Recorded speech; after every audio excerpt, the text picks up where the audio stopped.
भगवान श्री परम योगी कबीर के इस पद का अभिप्राय समझाने की अनुकंपा करें। अवधू गगन मंडल घर की जय, अमृत झरै सदा सुख उपजय, बंक नाल रस पी जय।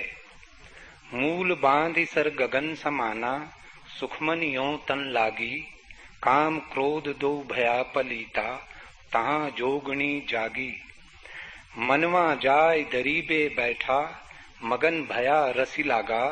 कहे कबीर जिय संसा नाही, शबद अनाहत बागा।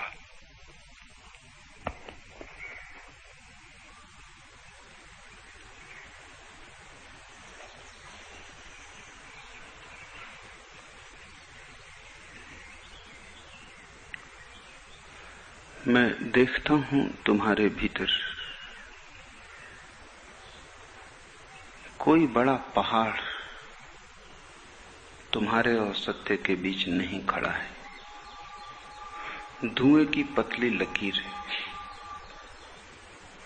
चाहो तो क्षण भर में मिट जाए, न चाहो तो जन्मों जन्मों तक चले।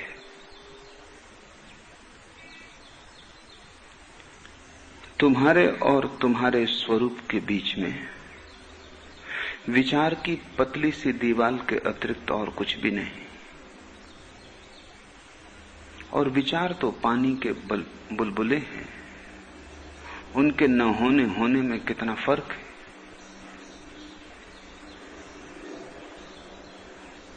लेकिन उतनी सी दीवार ने धुएं की लकीर जैसी है, पानी के बबूले जैसी है, तुम्हें खूब भटकाया है। और अगर तुम्हारी भटकन का हिसाब लगाओ तो ऐसा ही लगेगा कि कोई हिमालय बीच में खड़ा है। आंख में छोटी सी रेत का कण है, लेकिन आंख बंद हो गई तो अस्तित्व दिखाई पड़ना बंद हो जाता है। कोई आंख में पहाड़ गिराने की जरूरत नहीं है, जरा सा रेत की किरकिरी और आंख बंद हो जाती। तुम्हारी भीतर की आंख पर भी रेत की किरकिरी से ज्यादा नहीं। सिर्फ भरोसा चाहिए उठने का, सिर्फ साहस चाहिए जागने का। तुम्हारे संकल्प से ही टूट जाएगी धुएं की ये रेखा। शायद कुछ और करना जरूरी नहीं है, इतना ख्याल में ही आ जाए कि बाधा बड़ी छोटी है, तुम बहुत बड़े हो। इतना भरोसा ही पैदा हो जाए तो बाधा टूट जाती। लेकिन तुमने मान रखा है बाधा बहुत बड़ी और तुम बहुत छोटे हो। और तुम्हारे तथाकथित धर्मगुरु भी तुम्हें समझाए जाते हैं कि तुम बहुत छोटे हो और बाधा बहुत बड़ी है। वे तुम्हारे आत्मविश्वास की हत्या कर देते। वे तुम्हें समझाते हैं कि तुम पापी हो। तुम्हारे पैर के नीचे की जमीन छीन लेते। वे समझाते हैं तुम अपराधी हो। वे समझाते हैं तुम अज्ञानी हो। वे समझाते हैं कि जन्मों जन्मों का पाप, कर्मों का बोझ ऐसे कहीं कुछ क्षण भर में होने वाला है। बड़ी दूभर यात्रा वे बताते हैं। करीब करीब इतना असंभव कर देते हैं सारी बात को कि तुम साहस ही खो देते हो। और जिसने साहस खो दिया उसके लिए दीवार बहुत बड़ी हो जाती, क्योंकि वो बिल्कुल छोटा हो गया। और तुम्हारा होना तुम्हारी धारणा पर निर्भर है। तुम छोटा समझो तो छोटे हो जाओगे, तुम बड़ा समझो तो तुम बड़े हो जाओगे। तुम्हारी धारणा ही तुम्हारी सीमा है। तुम अणु समझो तो अणु जैसे हो जाओगे, तुम ब्रह्म समझो तो तुम ब्रह्म जैसे हो जाओगे। वास्तविक जिन्होंने धर्म को जाना है वे तो चिल्ला चिल्ला के कहते हैं कि तुम ब्रह्म हो, स्वयं ब्रह्म हो, तत्वमसि। वे तो चिल्ला चिल्ला के कहते हैं कि आत्मा ही परमात्मा है। वे तो कहते हैं तुम्हारी कोई सीमा नहीं, कोई परिभाषा नहीं, तुम अनंत अनादि हो। लेकिन पुरोहित है, मंदिर मस्जिद को चलाने वाला, शब्दों के संग्रह पर जीने वाला पंडित है, वो तुम्हें छोटा करता है, वो तुम्हें हीन बताता है, वो तुम्हारी निंदा करता है। और उसने इतने समय तक तुम्हारी निंदा की है कि जब तुम्हें कोई कहता है जागो, तुम महान हो, विराट हो, तो तुम्हें भरोसा नहीं आता। उसकी निंदा के पीछे कारण है, वो तुम समझ लो। क्योंकि अगर तुम ब्रह्म हो तो न तो मंदिर की कोई जरूरत है, न मस्जिद की कोई जरूरत है, क्योंकि तुम ही मंदिर हो। अगर तुम विराट हो तो न तो मूर्ति की जरूरत है, न पूजा अर्चना की जरूरत है। तुम स्वयं ही पूज्य हो, तुम ही पुजारी हो, तुम ही पूजा अर्चना हो। तुम अगर तुम्हारे वास्तविक रूप में ही प्रकट हो जाओ तो धर्मगुरु कहां खड़ा रहेगा, उसके व्यवसाय का क्या होगा? तुम्हारी निंदा में ही उसके व्यवसाय का सारा राज छिपा है।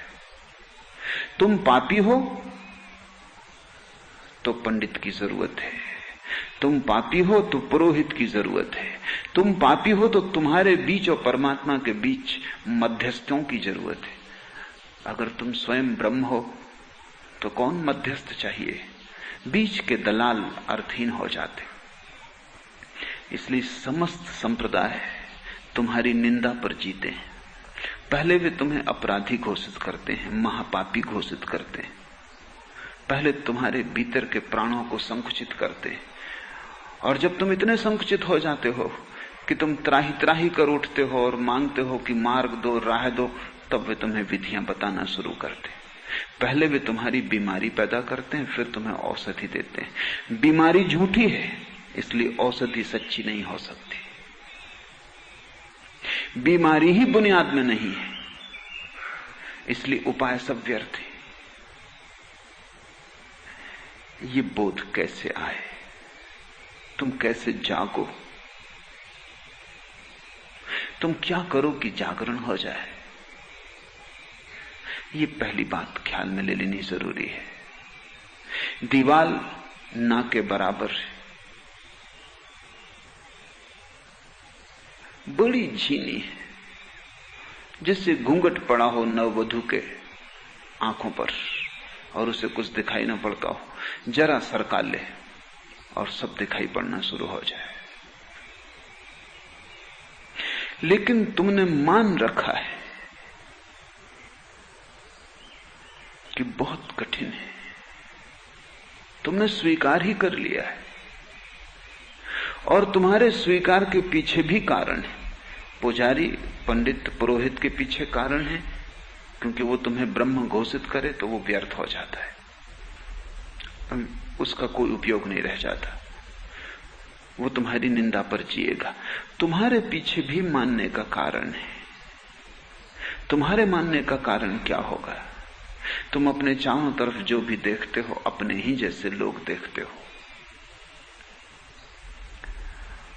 क्षुद्र, छोटे, उनको देखकर ये भरोसा गहरा होता है कि आदमी और परमात्मा के बीच बड़ा फासला है, क्योंकि आदमी में तुम्हें परमात्मा तो दिखाई नहीं पड़ता। शैतान बहुत बार दिखाई पड़ता है, संत तो मुश्किल से दिखाई पड़ता है, और संत अगर हो भी तो भी दिखाई नहीं पड़ता है, क्योंकि शैतान पर भरोसा इतना है कि तुम मान नहीं सकते कि कोई संत हो सकता है। फिर तुम्हें अपने भीतर भी सिवाय रोग, उपाधियों के, घृणा, ईर्षा, मत्सर, लोभ, काम, क्रोध, इनके अतिरिक्त कुछ भी दिखाई नहीं पड़ता। तुम तो स्वयं को दिखाई ही नहीं पड़ते, बस यही चीजें दिखाई पड़ती हैं, और रोज रोज इन्हें तुम देखते हो, रोज रोज इनका अनुभव करते हो, तो तुम्हारे भीतर का अनुभव भी तुमसे कहता है कि पुजारी ठीक ही कहता होगा। फिर अगर तुम्हें कोई संत भी मिल जाए तो तुम भरोसा नहीं करते कि तुम्हारी आंख वही देख सकती जो तुमने अपने भीतर देखा है। इस सूत्र को ठीक से ख्याल में रख लो। तुम वही देख सकते हो जो तुम्हारा अनुभव है, जो तुम्हारा अनुभव नहीं वो तुम्हें दिखाई नहीं पड़ेगा। अगर संत सरल होगा तो तुम्हें मूर्ख दिखाई पड़ेगा, सरलता नहीं दिखाई पड़ेगी, तुम समझोगे मूढ़ है, क्योंकि मूढ़ता तुम जानते हो, सरलता तुम जानते नहीं।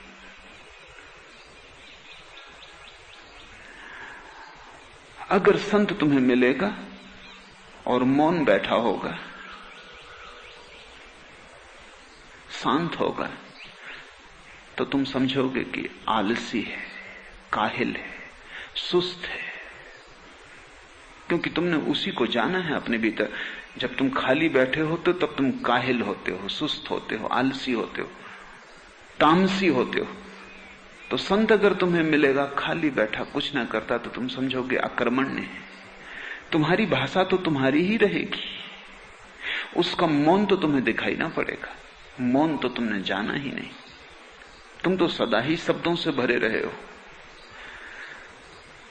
तो तुम्हारा अनुभव ही तुम्हें बताएगा। तुम अपने को ही फैला के दूसरों में देखोगे, दूसरे दर्पण की भांति।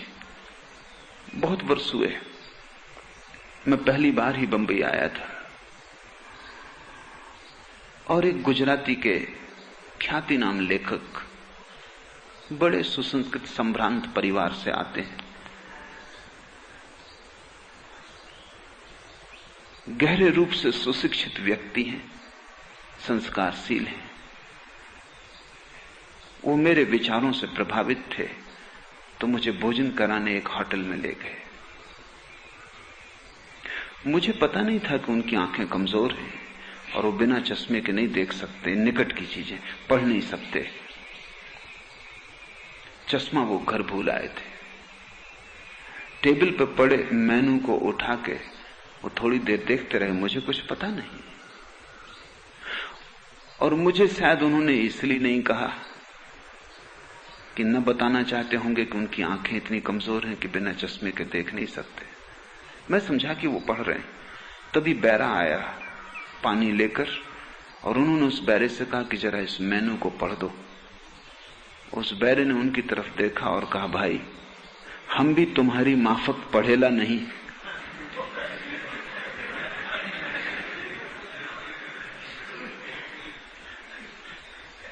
जो हमारी दशा है वही हम दूसरे में देख सकते हैं।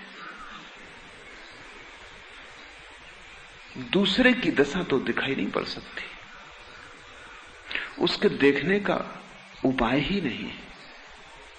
इसलिए बुद्ध पुरुष तुम्हारे भीतर आते हैं, तुम्हारे इतिहास का भी अंग नहीं बन पाते, पुराण कथाएं बन जाती। शक होता है कि ये लोग कभी हुए। चंगेज खां हुआ, इस पर कभी शक नहीं होता। नादिर शाह हुआ, इस पर कभी संदेह नहीं होता। हिटलर हुआ, इस पर कभी संदेह नहीं होता। लेकिन आज से 1000 साल बाद रमन महर्षि हुए या नहीं, ये संदिग्ध होगा। वो इतिहास के हिस्से नहीं बनते। इतिहास तो तुम बनाते हो, इतिहास तो तुम लिखते हो। तो बुद्ध, महावीर, कृष्ण, क्राइस्ट हुए भी या सिर्फ कपोल कल्पनाएं? अगर तुम ठीक से सोचो तो तुम्हें कपोल कल्पनाएं ही लगेंगी। ऐसे आदमी हो ही कैसे सकते हैं?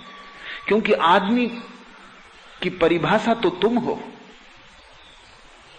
ये भरोसे के नहीं है, ये किन्हीं लोगों ने सपने सजाए हैं, कथाएं लिखी हैं, लेकिन ऐसा यथार्थ में हो नहीं सकता बुद्ध जैसा आदमी। ये कैसे हो सकता है कि जीसस को लोग सूली दें और सूली पे लटका हुआ जीसस परमात्मा से प्रार्थना करे कि इन सबको माफ कर देना, क्योंकि ये जानते नहीं ये क्या कर रहे हैं। ये कैसे हो सकता है? ऐसी बात तुम्हारे भीतर कभी उठी कि जो तुम्हें पत्थर मार रहा हो, गाली दे रहा हो, और तुमने प्रार्थना की हो कि परमात्मा इसे क्षमा कर देना, क्योंकि ये जानता नहीं ये क्या कर रहा है? अगर ऐसा तुम्हारे भीतर थोड़ा सा भी हुआ हो तो तुम समझ पाओगे कि जीसस भी हो सकते हैं। लेकिन पत्थर मारने में ये नहीं होता तो फांसी लगाने पे कैसे होगा? जो तुम्हारी तरफ मिट्टी का ढेला फेंके, तुम्हारे प्राण उसकी तरफ चट्टान फेंकना चाहते हैं। जो तुम्हें एक गाली दे, तुम्हारी आत्मा 1000 गालियों से उसके लिए भर जाती। जो तुम्हें कांटा चुभाए उसके लिए तुम्हारे प्राणों में फूल पैदा नहीं होते, और तुम ही तो तुम्हारा बोध हो, तो जीसस संदिग्ध हो नहीं सकते। कहानी होगी, पुराण कथा है। पुराण और इतिहास का यही फर्क है। जिन जिन पर तुम भरोसा नहीं कर सकते उनके लिए तुमने पुराण लिखा है, जिन पर तुम भरोसा करते हो उनके लिए तुमने इतिहास लिखा है। इतिहास से यह सिद्ध नहीं होता कि ये लोग हुए, इतिहास से इतना ही सिद्ध होता है कि ये तुम्हारे जैसे लोग हैं। और पुराण से यह सिद्ध नहीं होता कि ये लोग नहीं हुए, पुराण से इतना ही सिद्ध होता है कि इनसे तुम्हारा कोई तालमेल नहीं बैठता, ये तुम्हारी भाषा में नहीं आते, ये तुम्हारी सीमा के बाहर पड़ जाते। तुम अगर मान भी लेते हो तो भी बहुत गहराई से नहीं, जानते तो तुम यही हो कि ये हो नहीं सकता।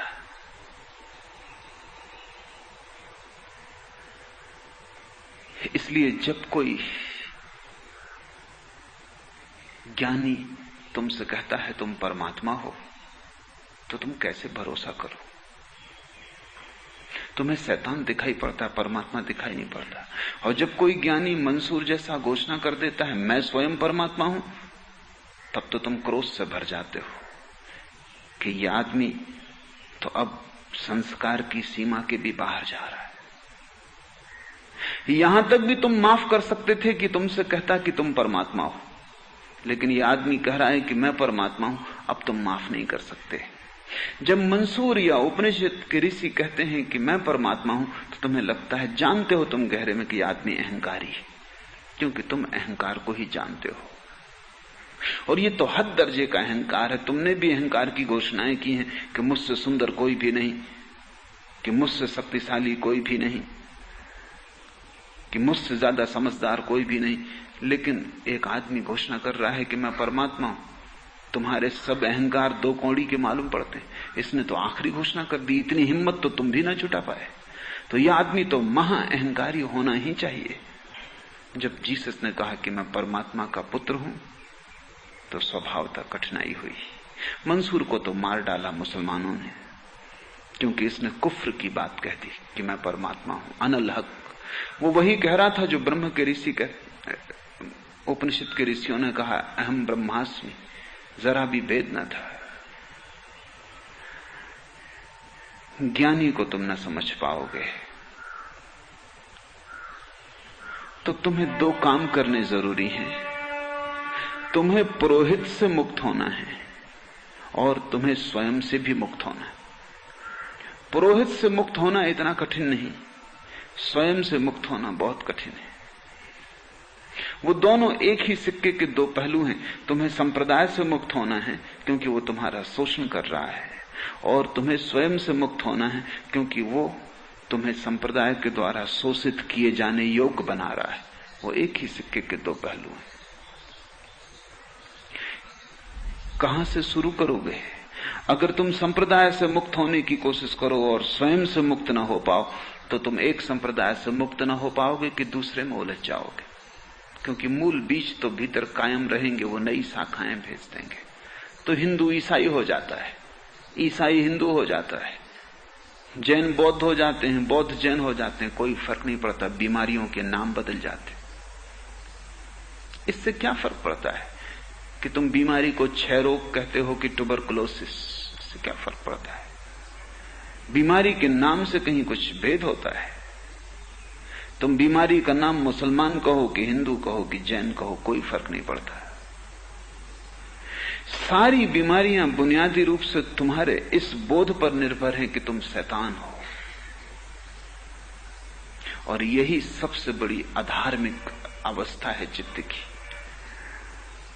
और इसके लिए बल मिलता है, क्योंकि देखते हो क्रोध, घृणा, वैमनस्य, कठोरता, हिंसा, रोग ही तो दिखाई पड़ते हैं भीतर। इन सब का जोड़ शैतान। लेकिन मैं तुमसे कहता हूं, तुम इन सब का जोड़ नहीं हो। वस्तुतः इनमें से कोई भी तुम्हारा अंग नहीं है। क्रोध, लोभ, मोह, माया, मत्सर, ये तुम्हारे चारों तरफ होंगे, लेकिन तुम नहीं हो। तुम तो वो हो जो जानता है, जो जानता है कि क्रोध आया, जो जानता है कि क्रोध गया, जो जानता है कि माया उठी, जो जानता है कि माया तिरोहित हुई, जो जानता है कि काम वासना जगी और जो जानता है कि अब काम वासना जा चुकी। भूख उठी, तृप्ति हुई, प्यास लगी, प्यास बुझी, वो जो जानता है वो तुम हो। और तुमने अपने को वो समझ लिया है जो तुम्हारे निकट भला हो, लेकिन तुम्हारा स्वभाव या स्वरूप नहीं। बहुत निकट होने से भ्रांति होती। ऋषियों ने सदा इस दृष्टांत को लिया है कि अगर कांच के एक टुकड़े को नीलमणि के पास रख दिया जाए तो कांच का टुकड़ा भी नीलिमा से भर जाता है, प्रतिफलित होने लगती है। मुश्किल होगा तय करना कि कौन नीलमणि है और कौन कांच का टुकड़ा है। पास होने से झाई पड़ने लगती। ये सब तुम्हारे बहुत पास हैं, ये तुमसे बिल्कुल सट के खड़े हैं। क्रोध, लोभ, मोह, काम इतने पास हैं, इसके कारण तुम पर भी झाई पड़ती और तुम नीलमणि हो। इनकी झाई तुम में पड़ती, तुम्हारी झाई इनमें पड़ती। निकटता से एक तादात्म्य पैदा हो जाता है, एक आइडेंटिटी पैदा हो जाती, और वही तुम्हें भटका रही है। बस उस छोटे से तादात्म्य को तोड़ने की जरूरत है। और वो तादात्म्य नींद जैसा है, एक झटके में टूट सकता है। अंधकार जैसा है, एक दिए की लपट में खो सकता है। तुम कभी भी परमात्मा से इंच भर नीचे नहीं रहे हो। ये हो ही नहीं सकता, इसका कोई उपाय नहीं। हालांकि तुमने बहुत उपाय किए, तुमने बहुत उपाय किए कि तुम पशु हो जाओ, लेकिन तुम नहीं हो सकते हो। तुमने बहुत उपाय किए कि तुम शैतान हो जाओ, लेकिन तुम नहीं हो सकते हो। बुद्ध ने एक हत्यारे को सन्यास की दीक्षा दी थी। शिष्य राजी न थे, क्योंकि हत्यारा भयंकर था। उसने हजारों लोग मार डाले थे। उसका एक ही रस था लोगों को मारना। और बुद्ध ने जब उसे दीक्षा दी तो बुद्ध के निकटतम शिष्यों को भी लगा कि बुद्ध जरा गलती कर रहे हैं, ये आदमी ठीक नहीं है, इससे ज्यादा शैतान पाना मुश्किल है। तो आनंद ने बुद्ध को कहा कि रुके, इस आदमी को थोड़े दिन परिचित होने दें, जल्दी ना करें। यह आदमी भयंकर हत्यारा है, इसका नाम सुन के सम्राट भी कब जाते हैं। बुद्ध ने कहा लेकिन मैं जानता हूं कि यह ब्राह्मण है, हत्यारे होने से कोई फर्क नहीं पड़ता, वो भीतर का ब्रह्म थोड़ी स्पर्शित होता है।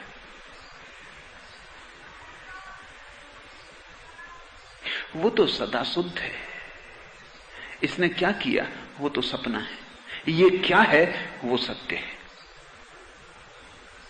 तुमसे मैं भी यही कहता हूं, तुमने क्या किया वो सपना है, तुमने क्या सोचा वो तो सपने में भी सपना है। तुम्हारा ब्रह्मत्व रत्ती भर कलुषित नहीं होता, उसके कलुषित होने का उपाय नहीं है। उसका कुंवारापन भ्रष्ट नहीं होता, क्योंकि कुंवारापन कोई बाह्य घटना नहीं है, कुंवारापन उसका स्वरूप है। कितने ही तुमने पाप किए हों, अनगिनत। बुद्ध ठीक कहते हैं कि ये ब्राह्मण है। और बुद्ध ने ब्राह्मण की क्या परिभाषा की? तुम सभी ब्राह्मण हो। बुद्ध ने परिभाषा की है जिसके भीतर ब्रह्म है वो ब्राह्मण। पौधे, पशु, पक्षी सभी ब्राह्मण हैं। परमात्मा में शूद्र पैदा ही कैसे हो सकता है? और अगर परमात्मा में शूद्र पैदा होता हो तो परमात्मा में शूद्र होना चाहिए, क्योंकि कारण के बिना कैसे फल लगेंगे। शैतान सपना है, ब्रह्म अस्तित्व है, एक भ्रांति की रेखा है। बुद्ध ने उसे दीक्षा दे दी। सम्राट को खबर मिली, प्रसेनजित सम्राट था उस राज्य का जहां बुद्ध ठहरे थे उन दिनों। वो भी थक गया था इस हत्यारे से। इस हत्यारे का नाम था अंगुलीमाल। अंगुलीमाल उसका नाम था क्योंकि वो आदमियों को मारता और उनकी अंगुलियों की माला पहनता। एक आदमी मारता तो उसकी एक अंगुली अपनी माला में डाल लेता। उसने 1000 आदमियों को मारने का व्रत लिया था। जब बुद्ध ने उसे दीक्षा दी तो केवल एक उंगली की कमी थी, 999 उंगलियां उसकी माला में थी। प्रसेनजित भी थक गया था, कोई बस नहीं आता था इस आदमी पर। फौजें थक गई थी, सैनिक जाने से डरते थे उस इलाके में जहां खबर मिल जाती कि अंगुलीमाल आ गया। प्रसेनजित को खबर मिली कि अंगुलीमाल दीक्षित हुआ, बुद्ध का भिक्षु हो गया, सन्यासी हो गया। तो वो देखने आया इस खतरनाक आदमी को कि आदमी किस तरह का है। उसकी मां तक डरती थी उसके पास जाने में, क्योंकि उसका कोई भरोसा नहीं था, उसको भी काट देता।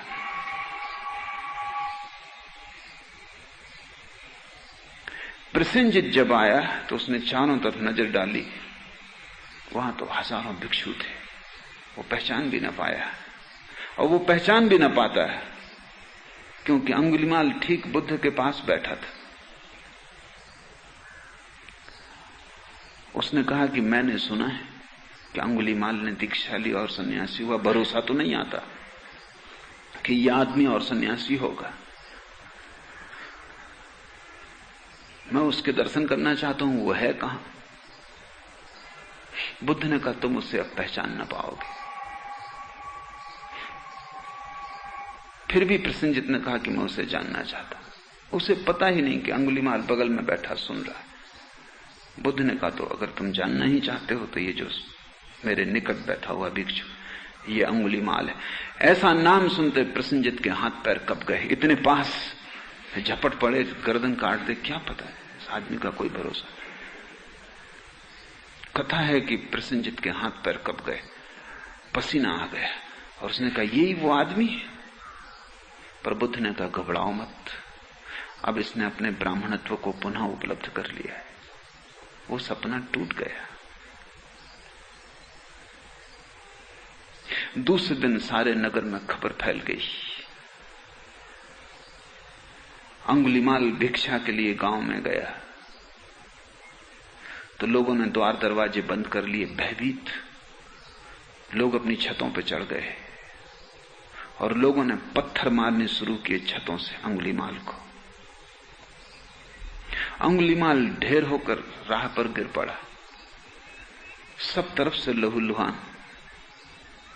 कथा है बुद्ध आए और उन्होंने अंगुलीमाल को कहा अंगुलीमाल तूने सिद्ध कर दिया कि तू ब्राह्मण है। तेरे मन में क्या भाव उठा जब लोग तुझे पत्थर मार रहे थे?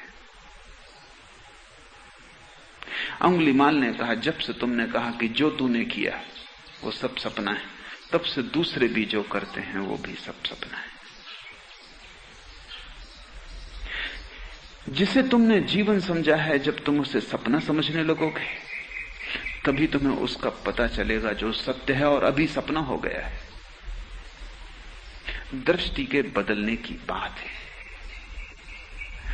थोड़ा अपने कृत्यों और विचारों से पीछे हटो, नीलमणि बिल्कुल पास है।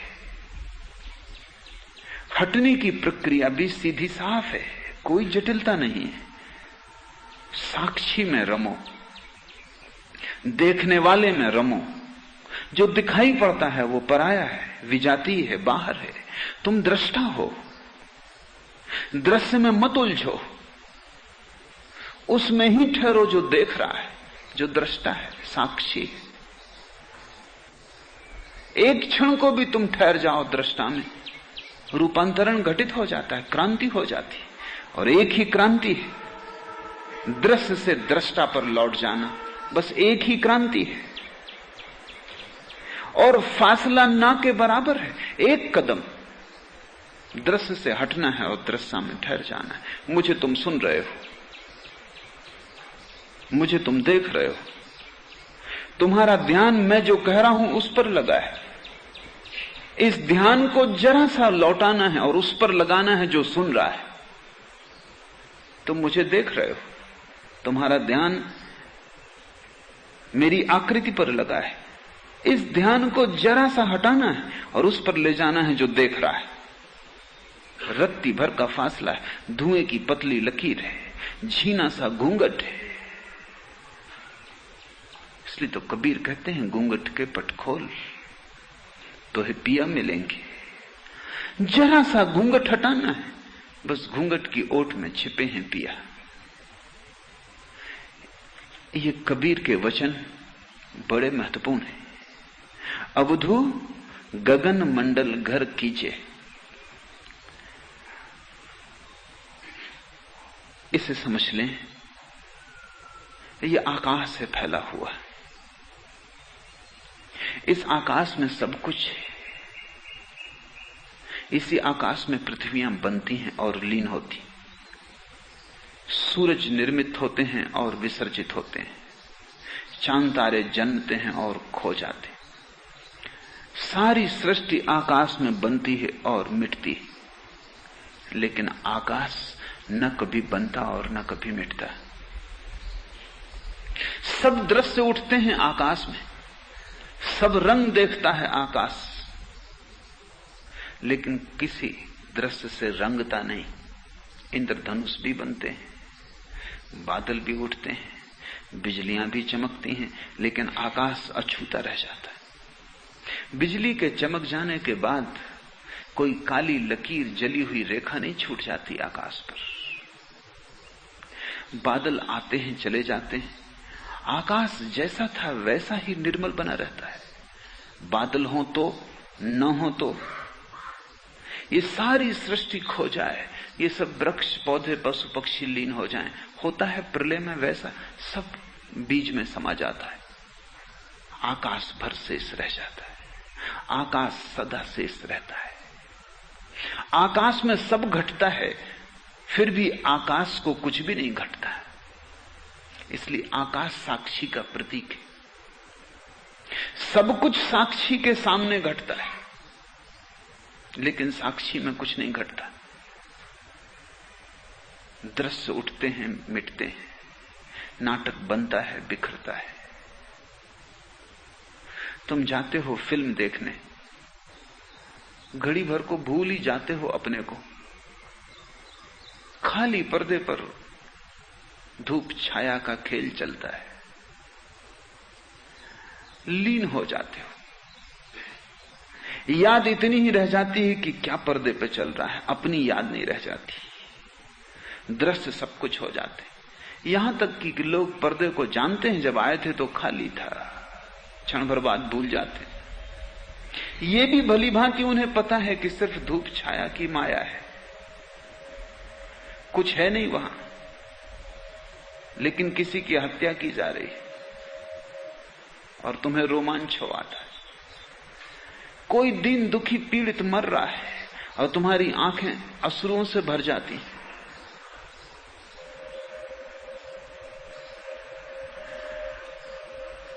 भूल ही जाते हो, न कुछ प्रभाव करने लगता है। नीलमणि बहुत करीब आ गई, दृश्य सच मालूम होने लगते हैं। अगर चित्र में एक खतरनाक पहाड़ी कगार से कार तेजी से भाग रही हो और पुलिस के लोग पीछा कर रहे हो, तो तुम भी संभल के बैठ जाते हो, रीढ़ सीधी हो जाती, खतरनाक स्थिति, सांस रुक जाती, पलकें झपना बंद कर देती। फिर पर्दा हो जाता है, खेल बंद हो गया, इति आ गई, उठ के तुम खड़े हो जाते हो, घर लौट आते हो। साक्षी पहले था, जब तुम प्रवेश किए थे, साक्षी ही वापस लौटेगा जब तुम घर की तरफ आओगे। बीच में खेल चला धूप छाया का। वो जो पर्दे पर हो रहा है फिल्म के, उससे ज्यादा नहीं है संसार। फिल्म बड़ी है, पर्दा बहुत विराट है, तुम और छोर भी न पा सकोगे। दृश्य बहुत हैं, अनगिनत हैं, संख्या का उपाय नहीं है, लेकिन है सब धूप छाया का ही खेल। उससे भिन्न कुछ भी नहीं हो रहा है। एक ही चीज सत्य है, वो तुम्हारा देखने वाला तत्व है, वो आकाश है। अवधू गगन मंडल घर कीजिए, उस आकाश को ही अपना घर बना लो। उससे कम में तुम दुखी रहोगे, उससे कम में तुम पीड़ित रहोगे, उससे कम में तुम नरक में ही रहोगे, क्योंकि अपने स्वभाव से कम में कोई कभी आनंदित नहीं हो सकता। स्वभाव आनंद है। तब तुम अपने घर लौट आए। गगन मंडल घर कीजिए, और कहीं घर मत बनाना, और सब घर सराय सिद्ध होंगे।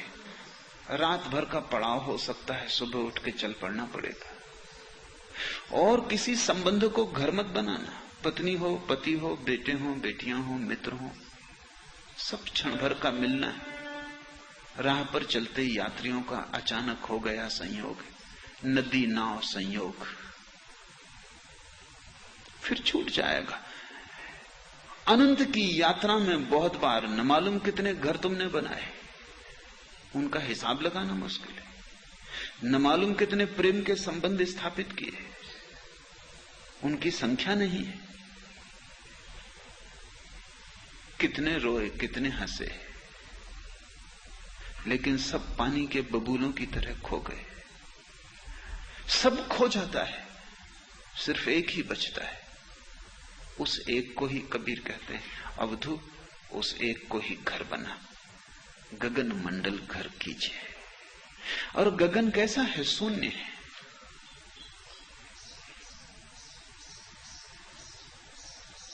गगन का अर्थ है परम शून्यता। तभी तो सब मिट जाता है। गगन नहीं मिटता, शून्य कैसे मिटेगा? जो मिटा ही हुआ है, जो है ही नहीं, वो कैसे मिटेगा? शून्य को मिटाने का कोई उपाय नहीं, इसलिए शून्य अस्तित्व का सार है, वो शाश्वत है। शून्य एकमात्र शाश्वतता है। सब बनेगा, सब मिटेगा, नाम रूप आते और जाते, शून्य बना रहता है। इसलिए ज्ञानियों ने ब्रह्म की परिभाषा शून्य से की है। शून्य है उसका रूप, इसलिए उपनिषद कहते हैं नेति नेति। वो कहते हैं न ये आकार है उसका, न वह आकार है उसका। ज्यादा से ज्यादा हम इतना ही कह सकते हैं कि कोई आकार नहीं है उसका। निराकार, निराकार यानी शून्य।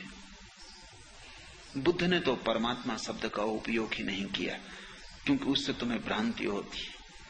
परमात्मा शब्द का उपयोग करते ही तुम्हें धनुष बाण लिए राम याद आते हैं, या बांसुरी बजाते कृष्ण याद आते हैं।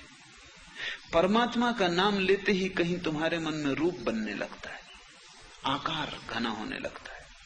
लाख कहो कि परमात्मा निराकार है, लेकिन परमात्मा शब्द ही व्यक्तिवाची होने से रूप देने लगता है। इसलिए बुद्ध ने परमात्मा का उपयोग ही नहीं किया। बुद्ध ने तो कहा सिर्फ शून्य, निर्वाण। निर्वाण शब्द बड़ा मीठा है। निर्वाण शब्द का अर्थ होता है दिए का बुझ जाना। जब दिया बुझ जाता है तो क्या शेष रह जाता है? कहां जाती है ज्योति? कहां खो जाती है ज्योति? खोज ना पाओगे। अब ज्योति शून्य में लीन हो गई।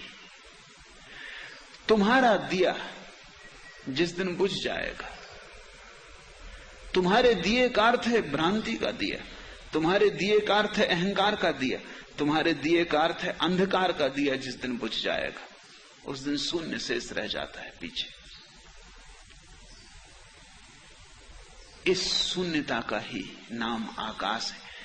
अवधू गगन मंडल घर कीजिए, इसका अर्थ हुआ कि शून्य में बसो, शून्य में रमो। शून्य रमण एकमात्र ध्यान है। जहां जहां रूप मिले वहां से अपने को हटा लो। जहां जहां आकार मिले समझो कि बादल बना है, खो जाएगा। मैं तो वो हूं जो देख रहा है। इतने शब्द भी भीतर मत बनाओ कि मैं तो वो हूं जो देख रहा है, क्योंकि ये भी आकार है। सिर्फ तुम देखने वाले ही रहो। धीरे धीरे कोई शब्द ना उठेगा, कोई विचार न बनेगा। घूंघट उठ गया। विचार की त्यों परत है, उतनी ही तो धुएं की लकीर है, उतनी ही तो आड़ है। आंख की किरकिरी आंख से गिर गई। घूंघट के पट खोल तो है पिया मिलेंगे, लेकिन पिया शब्द से फिर भ्रांति हो सकती, जैसे कोई बैठा है वहां भीतर तुम्हारी प्रतीक्षा करता। नहीं, वो शून्य ही प्यारा है, क्योंकि शून्य के अतिरिक्त हर चीज से दुख मिलता है, इसलिए उस शून्य को पिया कहा है। वही एकमात्र प्रीतम, क्योंकि उस शून्य में ही सुख झरता है। शून्य के अतिरिक्त दुख ही दुख है। अमृत झरे सदा सुख उपजे, बंक नाली रस पीजे। एक बार शून्य में घर हो जाए, अमृत झरे सदा सुख उपजे, बंक नाली रस पीजे, और फिर तो सुषुम्ना से पीते रहो उसकी अमृत धार को अनंत तक। वो चुकती नहीं, समय की कोई बाधा नहीं। जब भी तुम शून्य हो जाओगे तभी तुम अचानक पाओगे कुछ झरने लगा भीतर, कोई निर्झर सक्रिय हो गया। अब तक जैसे स्रोत ढके थे पत्थरों से, हट गए पत्थर, झरना बहने लगा। चल पड़ी सरिता सागर की तरफ। बूंद का अभियान शुरू हुआ सिंधु में खो जाने के लिए। तत्क्षण अमृत झरने लगेगा। अभी भी अनजाने भी कभी कभी तुम्हें जब सुख की थोड़ी भनक मिलती, सुख की पायल थोड़ी सी बजती है तुम्हारे भीतर, चाहे तुम्हारे जाने चाहे तुम्हारे अनजाने, वो तभी बजती जब तुम किसी कारण संयोग वसात शून्य हो जाते।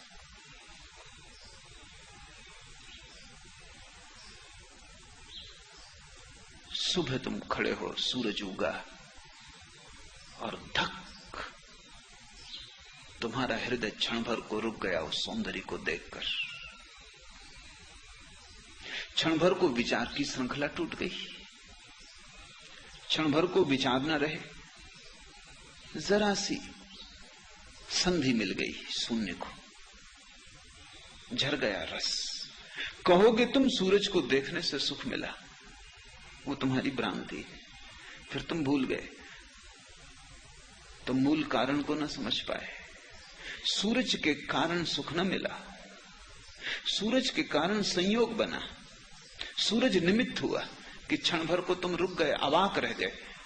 ऐसी घनी सौंदर्य की प्रतीति थी, उगते सूरज में, जागते प्रकाश में, भागती रात्रि में, सुबह के पक्षियों की गुनगुनाहट में। क्षण भर को तुम खो गए, तुम्हारा अहंकार लीन हो गया। जरा सा द्वार खुला, जरा सा पर्दा हटा, घूंघट जरा सा हिला, भीतर का शून्य क्षण भर को झलका। उस शून्य के कारण ही सुख मिला। लेकिन तुम कहोगे सूरज को देखने से सुख मिला। गए तुम पर्वत पर, पहाड़ों पर, देखे हिम शिखर, ढके अनंत काल से, बर्फ से, चमकती उन पर सूरज की किरणें, जैसे सारा पर्वत स्वर्ण हो गया। एक क्षण को हो गया सब कुछ स्तब्ध। ऐसा कभी जाना न था, ऐसा कभी देखा न था। अनदेखा देखा, अनजाने से परिचय हुआ, अपरिचित से मिलन होता, क्षण भर को सब रुक जाता, क्योंकि मन संभालने में वक्त लेता। परिचित को देख के मन नहीं रुकता, जानता है कौन है। अपरिचित को देख के, मैं कश्मीर में था तो मेरे साथ जो मित्र थे वो वर्षों से प्रतीक्षा करते थे मेरे साथ कश्मीर जाने की। रुके रहे थे, नहीं गए थे। वो बड़े आह्लादित थे। डल झील पर हम रुके थे। जिस हाउस बोट में थे उसका मालिक जब थोड़ा परिचित हो गया तो वो कहने लगा, आखिरी दिन जब हम विदा होते थे, उसने मेरे पैर पकड़ लिए और कहा कि एक ही आशा है, बंबई देखनी, आपकी कृपा हो जाए। मुझे साथ ले चलें, बस 2-4 दिन में ही तृप्त हो जाऊंगा, लेकिन बिना बंबई देखे नहीं मरना है। डल झील सूनी है।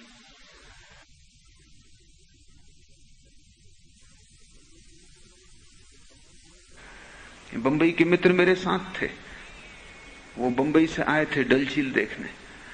वो नई थी, वो उन्हें झकझोरती थी। डल झील पर हाउस बोट वर्षों से संभालने वाला आदमी, डल झील मुर्दा हो गई थी, उसके लिए परिचित हो गई थी। जो भी परिचित हो जाता है वो तुम्हें झकझोरता नहीं।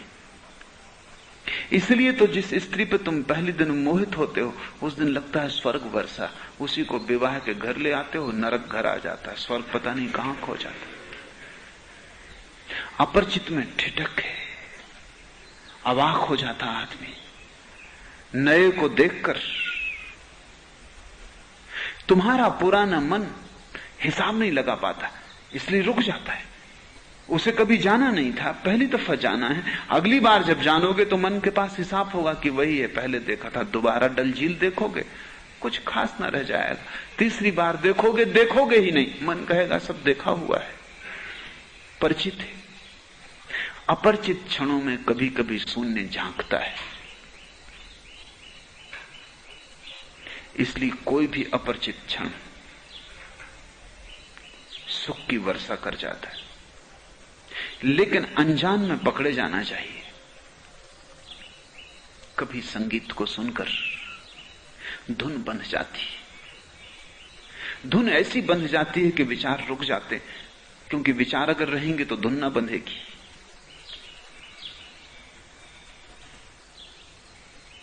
मैंने सुना है एक बड़ा संगीतज्ञ हुआ, एक नवाब ने उसे लखनऊ में निमंत्रित किया था, और उस संगीतज्ञ की बड़ी अजीब शर्तें थी। उसकी एक शर्त तो यह थी कि जब मैं बजाऊं वीणा, गाऊं गीत, तो कोई सिर न हिलाए। अगर किसी ने सिर हिलाया तो उसका सिर काट दिया जाए। उससे मुझे बाधा पड़ती। लखनऊ के नवाब वैसे ही पागल, वो राजी हो गया नवाब। उसने कहा इसमें क्या फिक्र, इसमें क्या अड़चन, सिर तो हम वैसे ही काटते रहते। नगर में डुंडी पीट दी कि जो भी आए सोच के आए, पीछे पछताना ना हो। सिर हिलाना सख्त मना है, जो सिर हिलाएगा उसका सिर काट दिया जाएगा। सम्राट ने सिपाही नंगी तलवारें लिए खड़े कर दिए। लाखों लोग सुनने आया होते, नहीं आए। थोड़े से चुने लोग सुनने आए, जो नहीं रोक सके अपने को, जो जीवन को दांव पे लगाने को तैयार थे। 1500 लोग सुनने आए। वो भी संभल के बैठे, बिल्कुल योगियों की तरह। सिद्धासन जमा लिया कि कहीं भूल चूक से हिल जाए। संगीत के लिए ना हिले, मक्खी आ जाए और सिर हिल जाए। और ये नवाब पागल है, फिर सिद्ध करना मुश्किल होगा कि हमने मक्खी के लिए हिलाया या कोई और कारण से हिल गया। तो संभल के बैठे, सांस रोक के बैठे। नंगी तलवारें लिए नवाब ने आदमी चारों तरफ खड़े कर दिए भवन में। नोट कर लिया जाए जिसका भी सिर हिले, और बाद में काट दी जाए गर्दन। सम्राट भी चकित हुआ। संगीत शुरू हुआ, थोड़ी देर में कुछ सिर हिलने लगे। उसने सोचा था कोई हिलेगा ही नहीं, कोई 10-15 सिर हिलने लगे। किसी गहरी व्यवस्था में, असहाय। संगीत पूरा हुआ, वो 12 आदमी पकड़ लिए गए। इसके पहले कि नवाब उनकी गर्दन कटवाए, संगीतज्ञ ने कहा रुको, मैं इन्हीं की तलाश में था, बाकी को विदा कर दो, अब इन्हीं के लिए बचाऊंगा। सम्राट ने कहा हम कुछ समझे नहीं, और उन पागलों से पूछा कि ठीक तुम क्यों सिर हिलाए। उन्होंने कहा कि हमने सिर हिलाए ये कहना उचित ना होगा, हम थे ही नहीं। सिर कब हिले हमें उसका पता नहीं। धुन बन गई, विचार खो गए, और विचार के साथ ही आपकी सूचना भी खो गई कि सिर काट दिए जाएंगे। हम थे ही नहीं। एक क्षण आया जब हम मिट गए, और संगीतज्ञ ने कहा इन्हीं के लिए बजाऊंगा अब, क्योंकि जो मिट नहीं सकते वो संगीत को समझ ही नहीं सकते, क्योंकि संगीत में थोड़ी ही असली रहस्य मिटने में, शून्य हो जाने में। संगीत तो निमित्त है, सारी धर्म की विधियां निमित्त है, उनमें धर्म नहीं है। अगर निमित्त काम कर जाए तो वो तुम्हारे शून्य में छिपा है। तो कभी आकस्मिक रूप से प्रेम के किसी क्षण में अचानक वर्षों का खोया मित्र रास्ते पे मिल जाए और विचार ठिठक जाए, तो कैसा आह्लाद भर जाता है हृदय में, आपूर।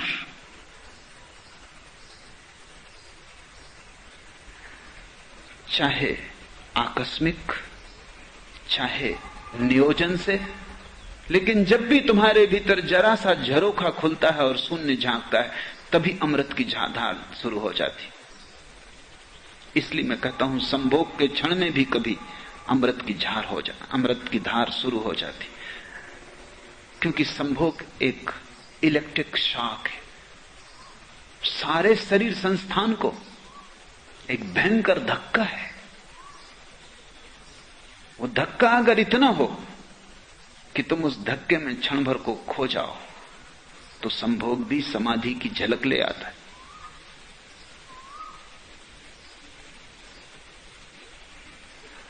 मृत्यु में भी कभी कभी झलक मिल जाती है शून्य की।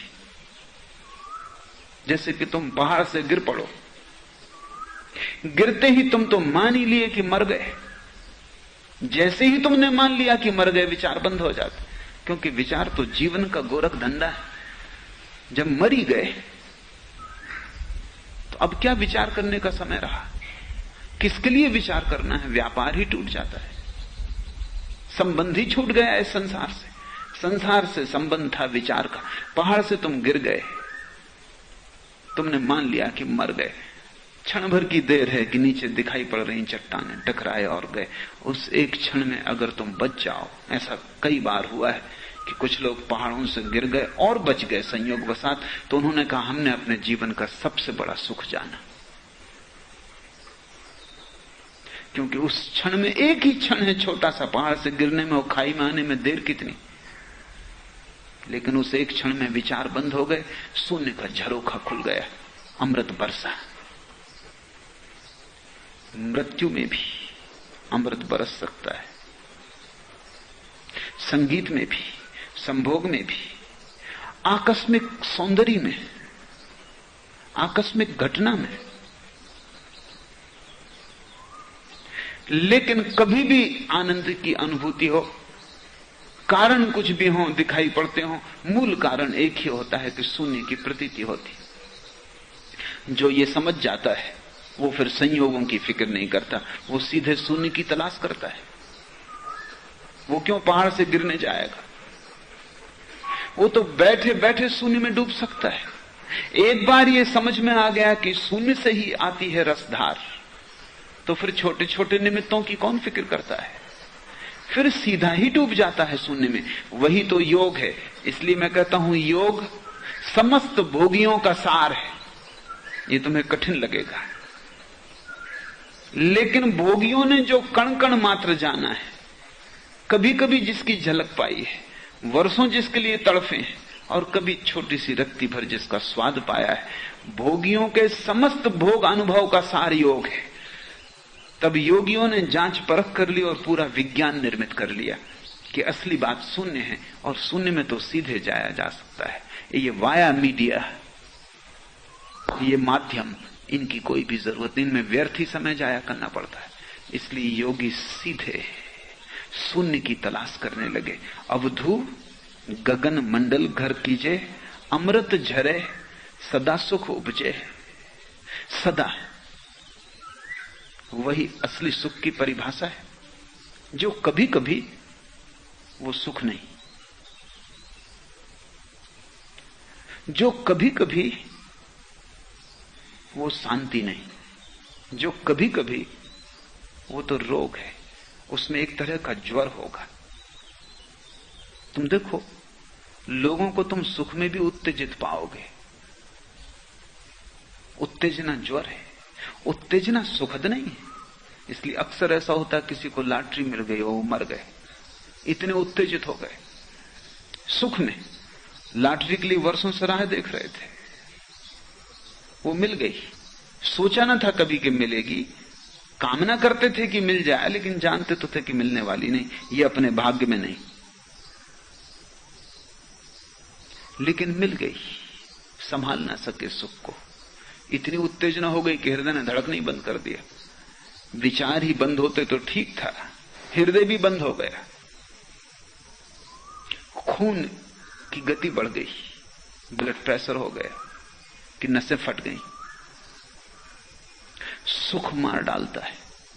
तो तुम्हारा सुख बहुत सुख नहीं मालूम होता, वो तो तुम्हें रत्ती रत्ती मिलता है, इसलिए तुम संभाल लेते हो। रत्ती रत्ती जहर तुम खाते रहो रोज तो मरोगे नहीं। मरोगे भी तो 30-40 साल लग जाएंगे रत्ती रत्ती। आदमी सिगरेट पीता है, वैज्ञानिक कहते हैं कि अगर 20 साल में जितनी आदमी सिगरेट पीता है, अगर 6 सिगरेट रोज पिए तो 20 साल में जितनी सिगरेट पिएगा उनका निकोटिन अगर इकट्ठा दे दिया जाए तो आदमी मर जाएगा। लेकिन 6 सिगरेट पीने से मरता नहीं रत्ती रत्ती, बल्कि अभ्यासी हो जाता है, अभ्यास से इम्यून हो जाता है। तो शुद्ध आदमी जिसने कभी सिगरेट ना पियो उसको निकोटिन दे दो तो जल्दी मर जाएगा। जो अभ्यासी है, हठयोग है एक तरह का सिगरेट पीना, धुआं भीतर ले जाना बाहर लाना, प्राणायाम धुएं का। जो अभ्यासी है वो ऐसे नहीं मरेगा।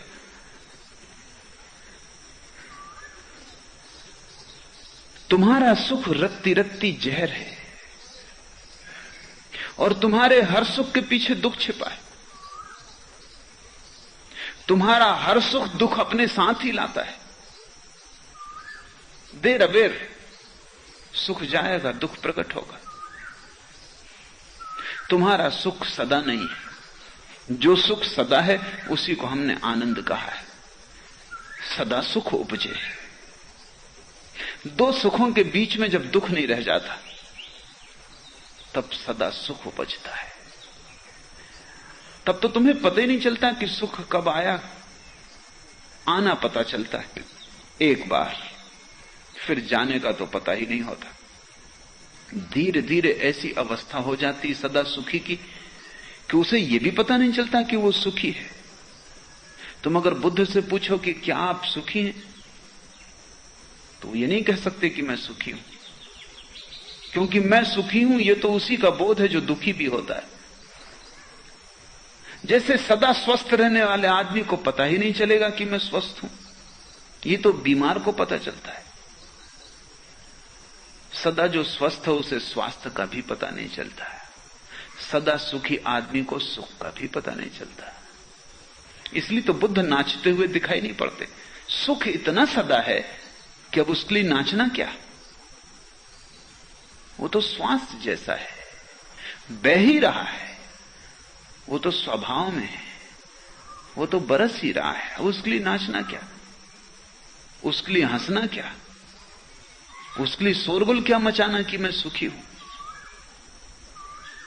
सुख जब सदा होता है तो शांति में रूपांतरित हो जाता है। आनंद जब परिपूर्ण होता है तो शून्यवत हो जाता है।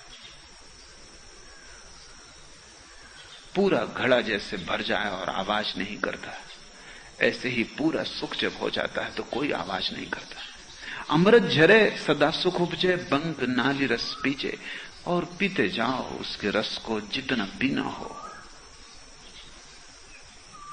रस कभी चुकता नहीं। पीने वाला थक जाए, पिलाने वाला नहीं थकता। मूल बांधी सर गगन समाना, सुखमन यों तन लागी। ये जो महासुख की घटना घटती है, योगी कैसे उसे घटाता है, वो अपने भीतर क्या करता है, वो किस भांति अपने को आकाश में डुबा देता है। मूल बांधी सर गगन समाना, ये उसकी प्रक्रिया है। जीवन ऊर्जा है, शक्ति है, लेकिन साधारणता तुम्हारी जीवन ऊर्जा नीचे की तरफ प्रवाहित हो रही है।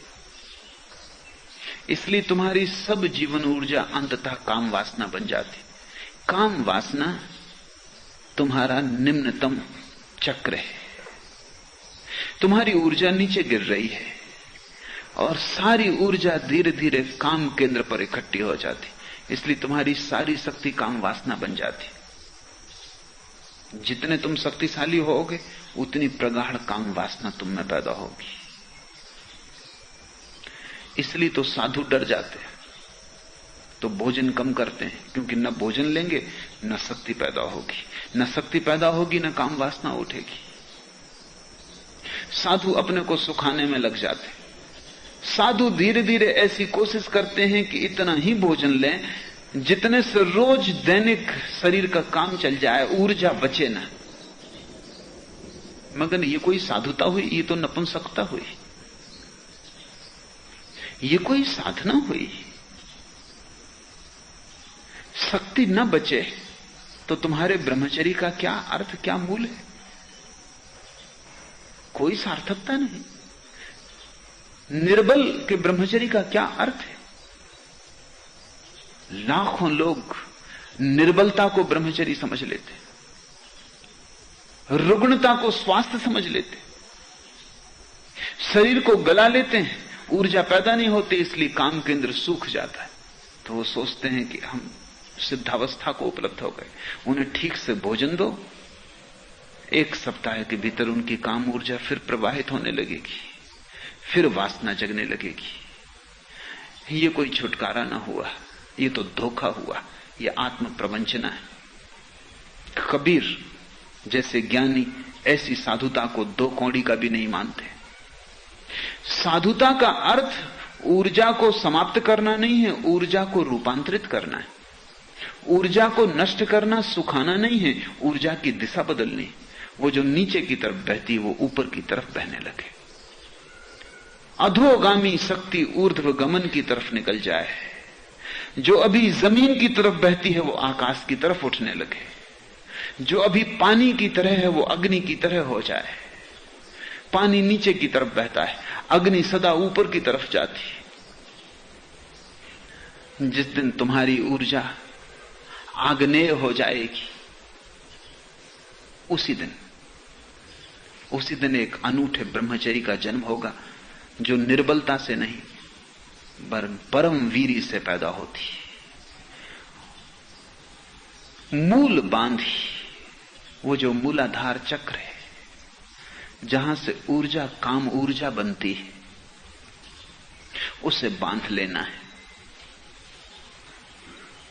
उसे सिकोड़ लेना है।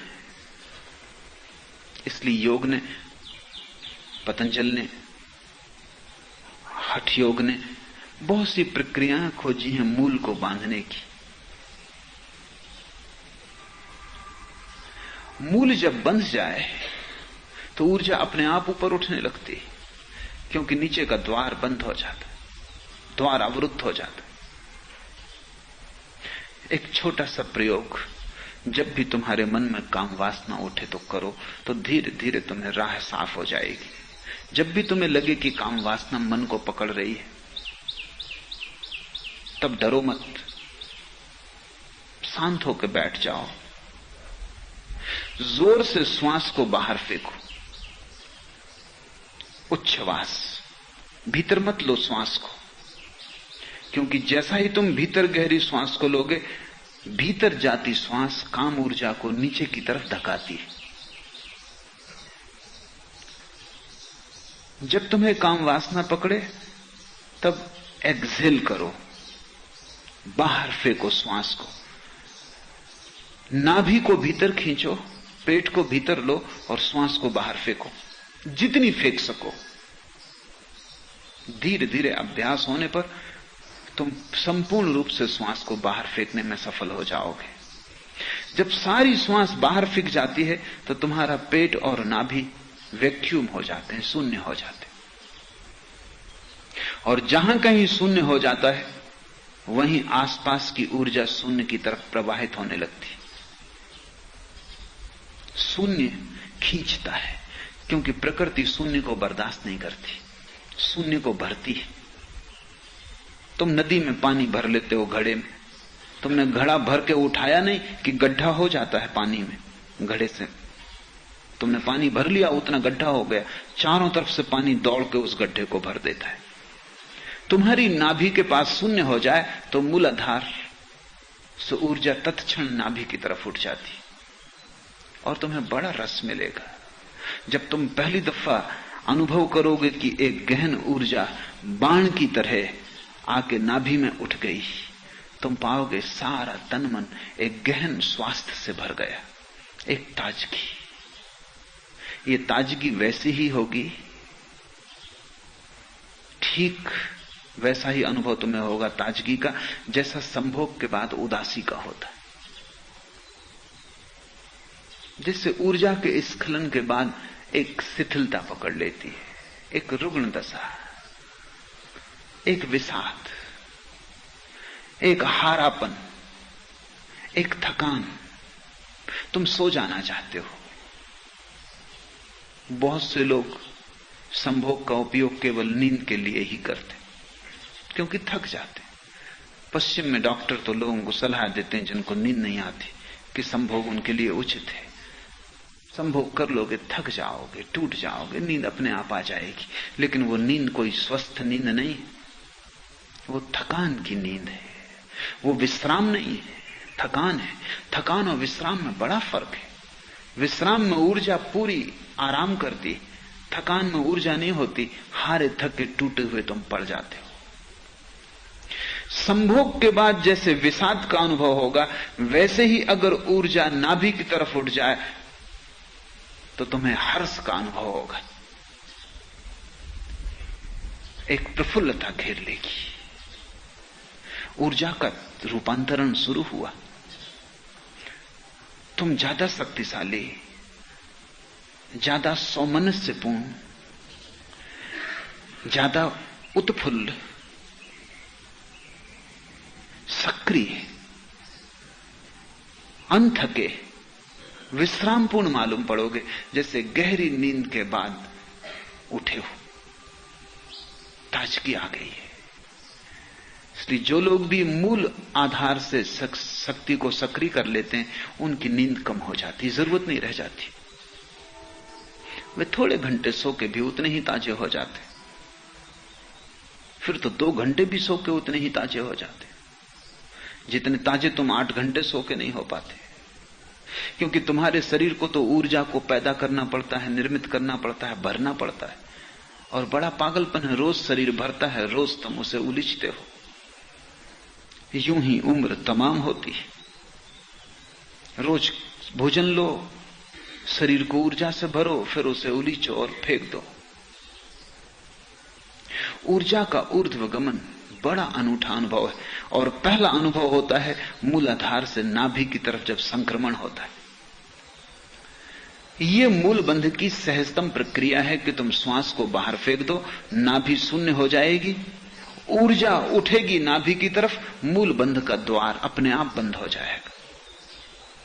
वो द्वार खुलता है ऊर्जा के धक्के से। जब ऊर्जा मूलाधार में नहीं रह जाती, धक्का नहीं पड़ता, द्वार बंद हो जाता। मूल बांधी सर गगन समाना। बस तुमने अगर एक बात सीख ली कि ऊर्जा कैसे नाभि तक आ जाए, शेष तुम्हें चिंता नहीं करनी। तुम ऊर्जा को जब भी काम वासना उठे नाभि में इकट्ठा करते जाओ। जैसे जैसे ऊर्जा बढ़ेगी नाभि में, अपने आप ऊपर की तरफ उठने लगेगी। जैसे बर्तन में पानी बढ़ता जाए तो पानी की सतह ऊपर उठती जाए। असली बात मूलाधार का बंद हो जाना है। घड़े की नीचे का छेद बंद हो गया, अब ऊर्जा इकट्ठी होती जाएगी, घड़ा अपने आप भरता जाएगा। एक दिन तुम अचानक पाओगे कि धीरे धीरे नाभि के ऊपर ऊर्जा आ रही। तुम्हारा हृदय एक नई संवेदना से आप्लावित हुआ जा रहा है। तुम कहते हो कि तुम प्रेम करते हो, लेकिन तुम कर नहीं सकते, क्योंकि तुम्हारे हृदय में ऊर्जा नहीं है। तुम लाख कहो कि तुम प्रेम करते हो, तुम प्रेम कर नहीं सकते, क्योंकि प्रेम तभी घटता है जब हृदय चक्र में ऊर्जा आती, उसके पहले घटता नहीं। तो तुम समझाते रहो अपने को कि तुम प्रेम करते हो, लेकिन तुमने किसी को प्रेम नहीं किया, ना अपनी पत्नी को, ना अपने बेटे को। ज्यादा से ज्यादा तुम अपने को प्रेम करते हो, बाकी तुम किसी को प्रेम नहीं करते, और वो भी बहुत कमजोर है, वो भी कोई बड़ा गहरा नहीं है। जिस दिन हृदय चक्र पर आएगी तुम्हारी ऊर्जा, तुम पाओगे भर गए तुम प्रेम से। तुम जहां भी उठोगे बैठोगे, तुम्हारे चारों तरफ एक हवा बहने लगेगी प्रेम की। दूसरे लोग भी अनुभव करेंगे कि तुम में कुछ बदल गया, तुम अब वही नहीं हो, तुम कोई और ही तरंग लेके आते हो, तुम्हारे साथ कुछ और ही लहर आती कि उदास प्रसन्न हो जाता है, कि दुखी थोड़ी देर को दुख को भूल जाता है, कि अशांत शांत हो जाता है, कि तुम जहां छू देते हो, जिसे छू देते हो, उस पर ही एक छोटी सी वर्षा प्रेम की हो जाती। लेकिन हृदय में ऊर्जा आएगी तभी यह होगा। ऊर्जा जब बढ़ेगी, हृदय से कंठ में आएगी, तब तुम्हारी वाणी में एक माधुर्य आ जाएगा। जब तुम्हारी वाणी में एक संगीत, एक सौंदर्य आ जाएगा, तुम साधारण से शब्द बोलोगे और उन शब्दों में काव्य होगा। तुम दो शब्द किसी से कह दोगे और तुम उसे तृप्त कर दोगे। तुम चुप भी रहोगे तो तुम्हारे मौन में भी संदेश छिप जाएंगे। तुम ना भी बोलोगे तो भी तुम्हारा अस्तित्व बोलेगा। ऊर्जा कंठ पर आ गई। उपनिषद के गीत तभी तो फूटे होंगे जब ऊर्जा कंठ पर आ गई होगी। बुद्ध के वचन तभी तो निसृत हुए होंगे जब ऊर्जा कंठ पर आ गई होगी। कुरान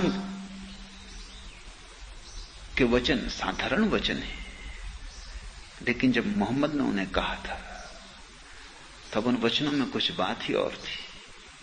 तब वे किसी और ही लोक से आते थे। तुम भी उनको दोहरा सकते हो, लेकिन तुम्हारी ऊर्जा जहां होगी उन शब्दों में वही गुणधर्म प्रविष्ट हो जाएगा। अगर काम वासना से भरा हुआ आदमी कुरान को कितने ही तरन्नुम से गाए तो भी वो कव्वाली ही होगी।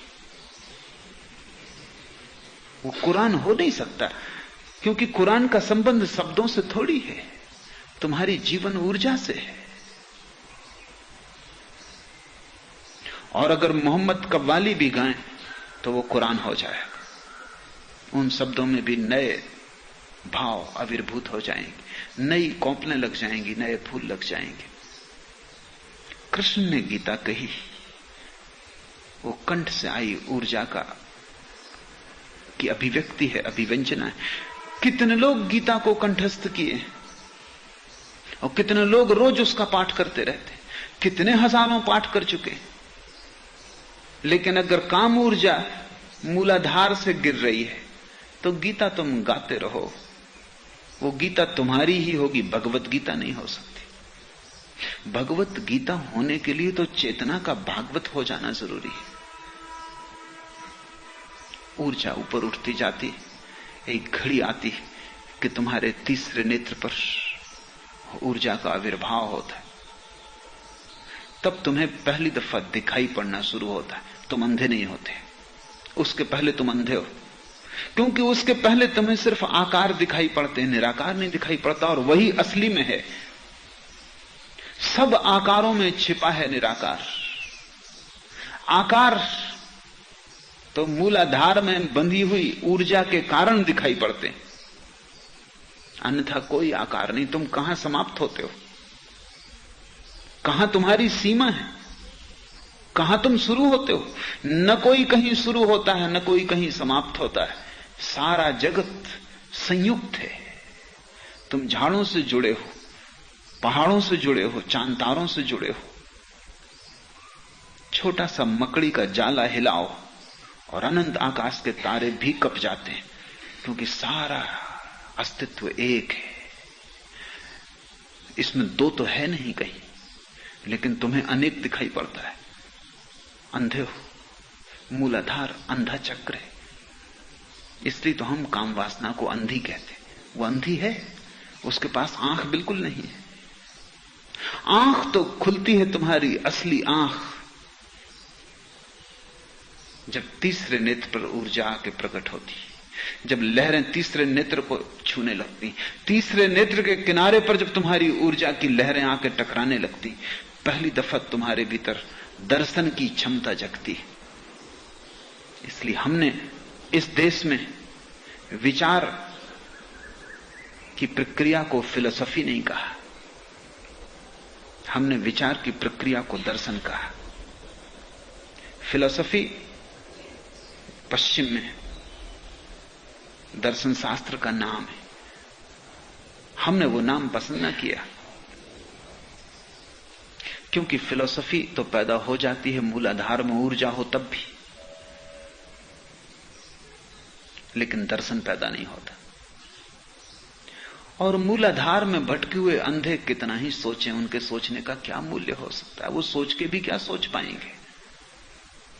अंधा कितना ही प्रकाश के संबंध में विचार करे, सिर पटके गणित बिठाए, विश्लेषण करे, मीमांसा में उतरे, क्या क्या हल होगा?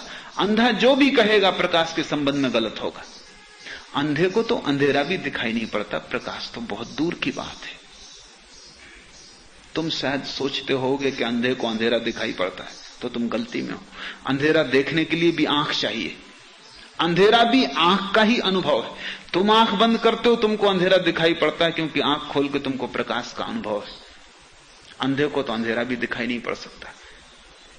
अंधेरा और प्रकाश तो आंख के अनुभव है। तो अंधे सोच सकते हैं और बड़े दर्शन शास्त्र खड़े कर सकते हैं। Aristotle, Kant, Hegel, Bertrand Russell, पश्चिम के बड़े से बड़े विचारक भी दार्शनिक नहीं है।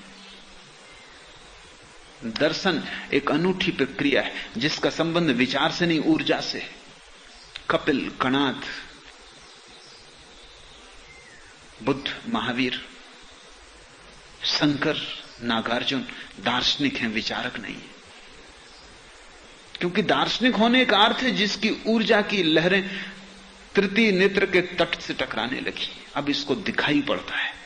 ये कोई सिद्धांत नहीं बनाता है, इससे जो दिखाई पड़ता है उसे सिद्धांत में बांधता है। ये टटोलता नहीं अंधेरे में, इससे जो दिखाई पड़ता है उसे शब्दों में उतारता है ताकि अंधों तक शब्द पहुंचाया जा सके। और जब तुम्हारे जीवन में आंख आती, तब सिवाय परमात्मा के कुछ भी नहीं दिखाई पड़ता। सारा संसार माया हो जाता है, सिर्फ परमात्मा सच होता है। अभी माया सच है, परमात्मा एकमात्र असत्य है। तो तुम लाख कहो कि हम मानते हैं, लेकिन तुम जानते हो कि परमात्मा है नहीं। मानोगे तुम कैसे?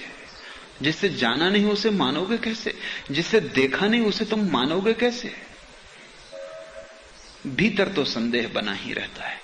पूछ लेते हो मंदिर में जाके, हाथ जोड़ के मूर्ति के सामने खड़े हो जाते हो, जरा गौर करना, भीतर तुम संदेह के कीड़े को सरकता हुआ पाओगे। लेकिन झुक जाते हो डर के कारण, पता नहीं हो ही पीछे पछताना पड़े।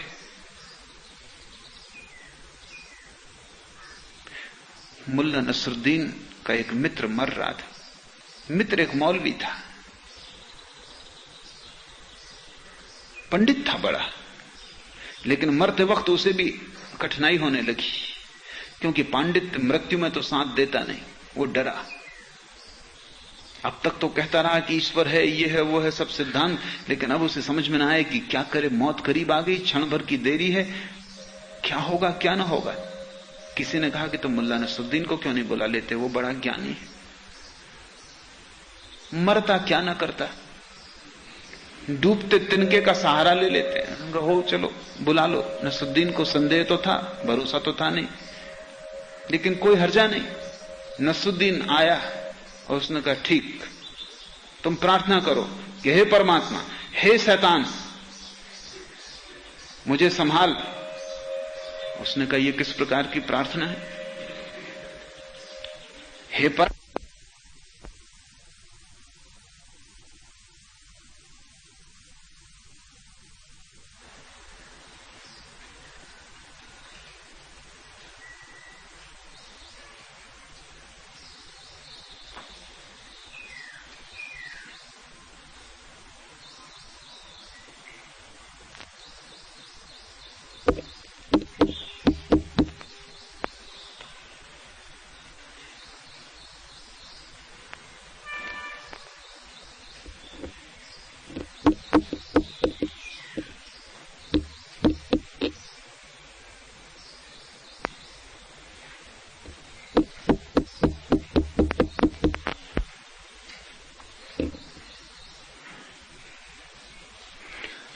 नसरुद्दीन ने कहा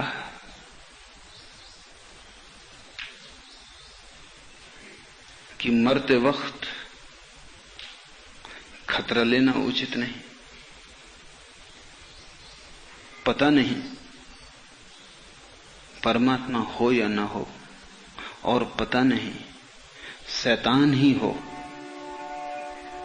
तुम दोनों से ही प्रार्थना कर लो, जो भी होगा सहायता करेगा। इस घड़ी में किसी को नाराज करना ठीक नहीं। भय के कारण पूजा चलती है, श्रद्धा के कारण नहीं।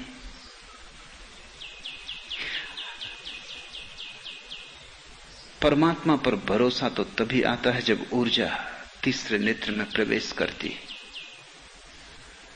तुम देखने में समर्थ हो जाते हो।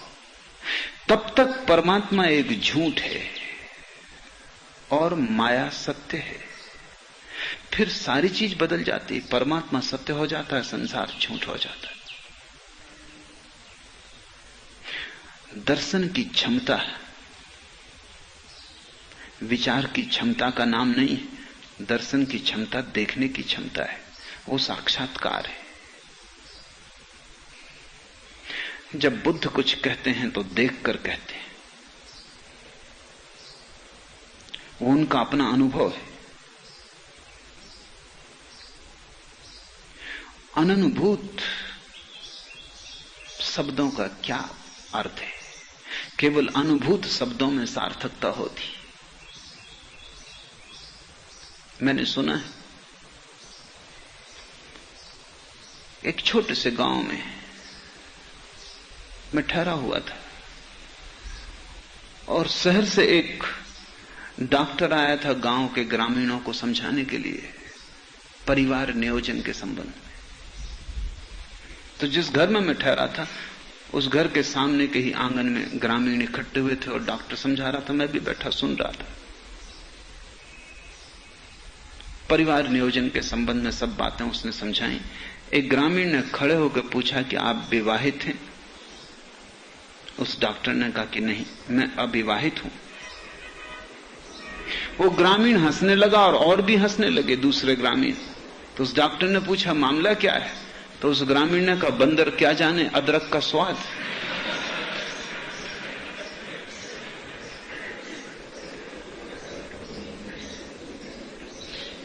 लेकिन जीवन में जिन चीजों का तुम्हें कोई स्वाद नहीं मिला है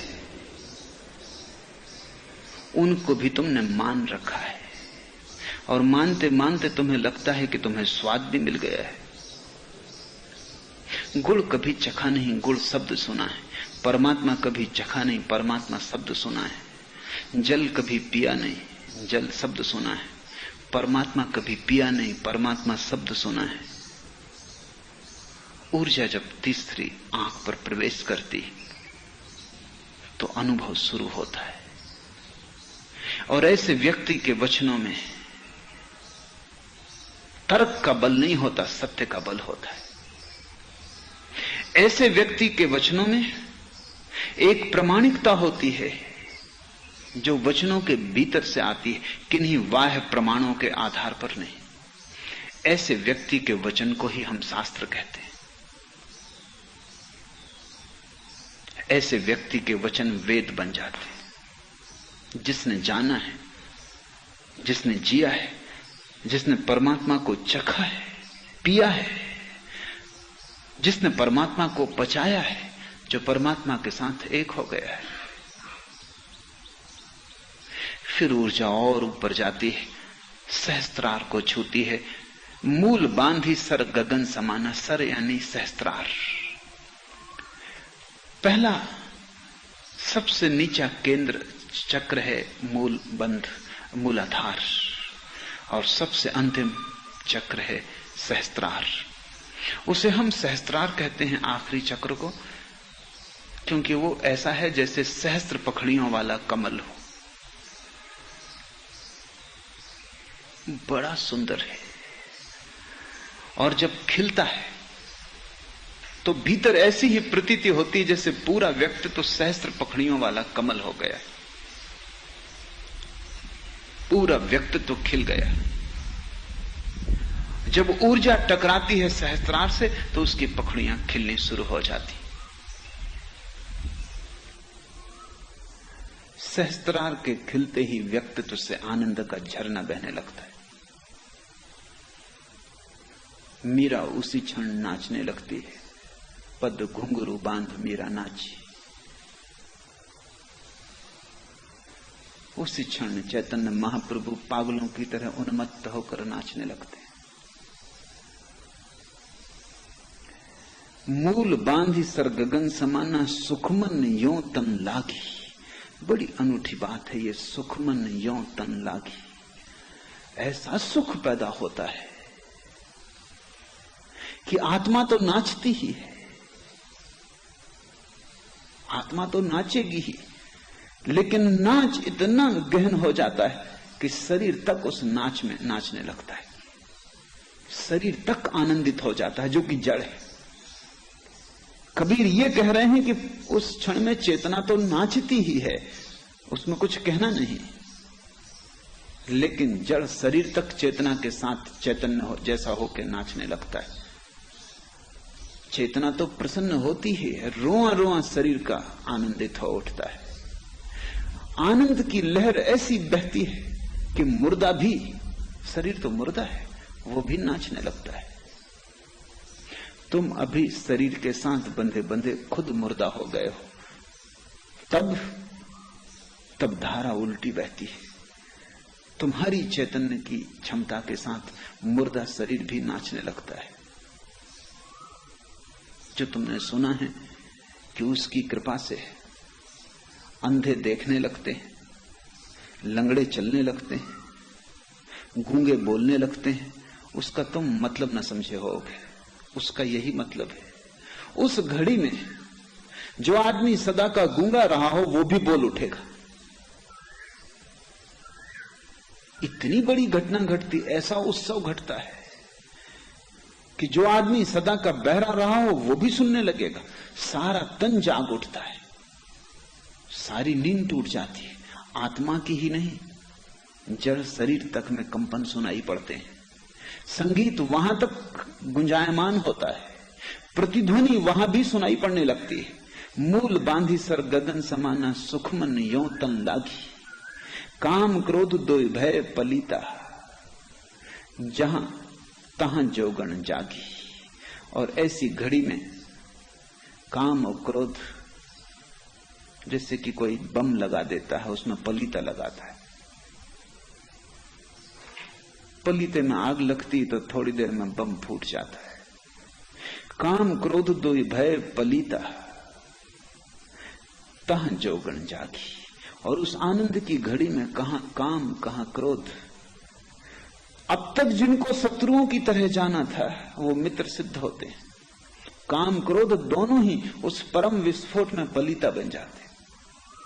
उन दोनों का भी उपयोग हो जाता है, उनकी आग भी काम में आ जाती और एक विस्फोट घटता है, एक एक्सप्लोजन। मनवा जाई दरीबे बैठा, मगन भया रसी लागा। कह कबीर जे संसा नहीं, शब्द अनाहत बागा। और अब मन को मंदिर में बिठाने की कोई जरूरत ना रही, अब तो बाजार में भी बैठ जाए। मनवा जाए दरीबे बैठा, अब कोई चिंता ही नहीं, हिमालय जाने की कोई जरूरत ना रही। बाजार दरीबा में बैठ जाए तो भी कोई फर्क नहीं पड़ता। अब हर जगह हिमालय है, अब बाजार में भी कैलाश है, अब घर में भी काबा है, अब तो शरीर में ही बैकुंठ।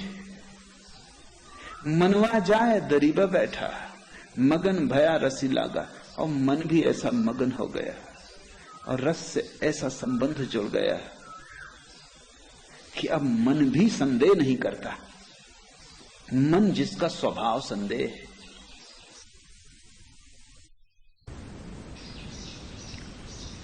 जब ऊर्जा सातवें आखिरी चक्र को छूती है तो जो तुम्हारे शत्रु थे कल तक वो भी मित्र हो जाते हैं। काम क्रोध काम में आ जाते हैं, उनकी ऊर्जा, उनकी अग्नि पलिता बन जाती है परम विस्फोट में। तब तुम्हें पता चलता है कि जीवन में कुछ भी व्यर्थ नहीं, सब सार्थक है। देर अबेर हर चीज का उपयोग होना है। कोई पत्थर यहां फेंके जाने योग्य नहीं, सभी पत्थर मंदिर के निर्माण में काम आ जाएंगे। इसलिए जल्दी मत करना फेंकने की, और दुश्मनी मत करना। परमात्मा ने ऐसा कुछ बनाया ही नहीं जिसका सदुपयोग न हो।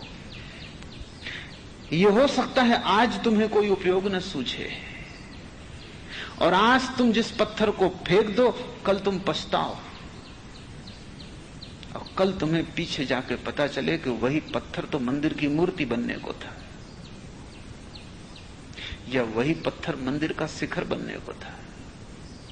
कुछ भी फेंकना मत, सब संभाल के रखना। रत्ती भर भी तुम में ऐसा नहीं है जो गलत हो, सभी का उपयोग हो जाएगा। यह हो सकता है कि आज गलत लगता हो क्योंकि तुम्हारी ऊर्जा बड़ी नीची है, वहां कोई उपयोग ना हो। जब ऊर्जा ऊपर जाएगी, दृष्टि का विस्तार होगा, आंखें खुलेंगी, तब हजार उपयोग निकल आएंगे। मन से भी अभी तो यही लगता है कि मन संदेह संदेह करता रहता है, लेकिन कबीर कहते हैं फिर तो मगन भी ऐसे रस से भर के डूब जाता है, ऐसे रस में डूब जाता है। कहे कबीर जी संसा नहीं, कि अब उसमें संदेह नहीं उठता। संदेह तभी तक उठता था जब तक तुमने पाया न था। तब तो इसका यह अर्थ हुआ कि मन का संदेह भी मार्ग पर साथी है, सहयोगी, क्योंकि वो तुम्हें जगाए रखता है। वो कहता अभी घड़ी नहीं आई मानने की, अभी श्रद्धा का समय नहीं आया, अभी अनुभव नहीं हुआ, अभी मंजिल थोड़ी दूर और है। वो तुम्हारे संदेह को जगाए रखता है और यात्रा को कायम रखता है। लेकिन जब मंजिल आ जाती, संदेह गिर जाता, मन कहता अब श्रद्धा कर लो। मन भी साथी है, शत्रु तो कोई है ही नहीं। कहे कबीर जी संसा नाही, सबद अनाहत बागा। अब संदेह कैसे करे मन, अब तो अनाहत का शब्द भीतर बांग देने लगा। अब तो सत्य खुद बांग दे रहा है। आधी रात थी तब मन संशय करता था कि सुबह होगी या ना होगी, अब मुर्गे ने बांग दे दी। सबद अनाहत बागा। कबीर कहते हैं अब भीतर तो सत्य का शब्द ही बांग देने लगा, खुद सत्य बांग देने लगा, खुद परमात्मा बांग देने लगा। अब मन की क्या औकात, अब मन की क्या शंका की सामर्थ्य। जगती है श्रद्धा। तो दो तरह की श्रद्धाएं हैं। एक साधक की श्रद्धा, जिसे वो संभाल संभाल के बिठाता है ताकि यात्रा हो सके। संदेह बना ही रहता है लेकिन फिर भी वो यात्रा करता है, क्योंकि संदेह अगर अति से हो जाए तो यात्रा बंद हो जाए। संदेह अगर इतना हो जाए कि रोक ही दे यात्रा, तो संदेह तो रहेगा ही। श्रद्धा साधक की कि वो कहता है ठीक है तू भी रह, लेकिन यात्रा मैं करूंगा, श्रद्धा में बनाऊंगा, चेष्टा करूंगा, आधी रहेगी अधूरी रहेगी, लेकिन जितनी है उतनी ही भली। एक तो साधक की श्रद्धा है और एक सिद्ध की श्रद्धा है। सिद्ध की श्रद्धा बड़ी और। सिद्ध की श्रद्धा का अर्थ है संदेह जा चुका, मगन भया मन रसी लागा। कहे कबीर जी संसा नहीं, सबद अनाहत बागा। बांग देने लगा परमात्मा भीतर। सुबह आ गई। ये सुबह बहुत दूर नहीं है। रात तुम्हारी कितनी ही अंधेरी हो, सुबह दूर नहीं है। सच तो यह है, रात जितनी अंधेरी हो सुबह उतने ही करीब है। पर्दा बड़ा छीना है, घूंघट उठाने भर की बात है। जगाओ भरोसे को, खड़े हो जाओ अपने पैरों पर और समय मत गमाओ। ऐसे भी बहुत समय कमाया जा चुका है और मंजिल बिल्कुल करीब है। एक कदम और मंजिल करीब है और तुम अकारण ही दुख में परेशान हो। तुम्हारी दशा ऐसी है जिससे कोई आदमी दुख स्वप्न में दबा हो, खुद के ही हाथ छाती पर रखे और सपना लगता है कि पहाड़ के नीचे दबा है, खुद का ही तकिया ऊपर रख लिया, लगता है कि कोई पहलवान छाती पे कोई दारा सिंह बैठा हुआ है, चिल्लाता है, चीखता है। जितना घबराता है उतनी ही भीतर बेचैनी बढ़ती है और बेचैनी में आंख नहीं खुलती, हाथ नहीं हिलते, लगता है मारे गए। फिर दुख स्वप्न टूट जाता है, आदमी आंख खोलता है, फिर अपने पे ही हंसता है कि तकिया अपना ही रखे हैं, दारा सिंह को नाहक दोष दे रहे थे। हाथ अपने ही छाती पे बंधे, सोचते थे पहाड़ के नीचे दबे। कोई डरा ना रहा था, कोई था ही नहीं, अकेले ही थे। अपना ही सपना अपने को ही खाए जा रहा था। बस तुम्हारा ही सपना, तुम्हारी माया है। जागो दृश्य से दृष्टा में, साक्षी में। अवधू गगन मंडल घर कीजिए। आज इतना है।